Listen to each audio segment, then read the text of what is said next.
शुरुआती रुझानों में आप और भाजपा के बीच कड़ा मुकाबला दिख रहा है। इस पर आप नेता जैस्मीन शाह ने कहा, हमें पूरा विश्वास है कि आम आदमी पार्टी भारी बहुमत से सरकार बनाएगी। यह सिर्फ एक चुनाव नहीं था, बल्कि आप और पूरे सिस्टम के बीच लड़ाई थी।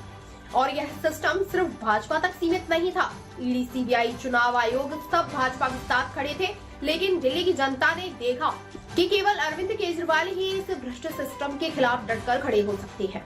देखिए, हम पूरी तरह से आश्वस्त हैं कि प्रचंड बहुमत से आम आदमी पार्टी की सरकार दिल्ली में फिर से बनने वाली है। और हमने ये देखा कि ये कोई आम चुनाव नहीं था।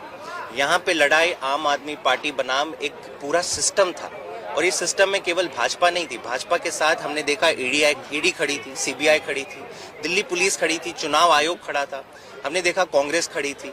तो दिल्ली की जनता ने देखा कि इस पूरे भ्रष्ट सिस्टम के सामने अगर कोई खड़ा रह सकता है, उसको चैलेंज कर सकता है, वो केवल अरविंद केजरीवाल है। और इसीलिए जनता ने अरविंद केजरीवाल जी को आशीर्वाद दिया है और फिर से दिल्ली में आम आदमी पार्टी की सरकार बनेगी। साथ में ही दिल्ली की जनता ने ये भी देखा कि दो बहुत कॉन्ट्रास्टिंग मॉडल्स हैं, दो विचारधाराएं हैं इस चुनाव में। एक है आम आदमी पार्टी का मॉडल, जहां हम जनता के टैक्स का पैसा जनता को सुविधाएं देने में खर्च करते हैं, उनको मुफ्त बिजली, पानी, शिक्षा, स्वास्थ्य जैसे तमाम मुद्दों पे हम बात करते हैं, महिला सम्मान राशि की बात करते हैं। लेकिन भाजपा का क्या मॉडल है कि जनता से पैसा तो ले लो, लेकिन अपने उद्योगपति दोस्तों का कर्ज माफ करने के लिए उसको खर्च करो। तो जनता को ये चीजें पसंद नहीं आती।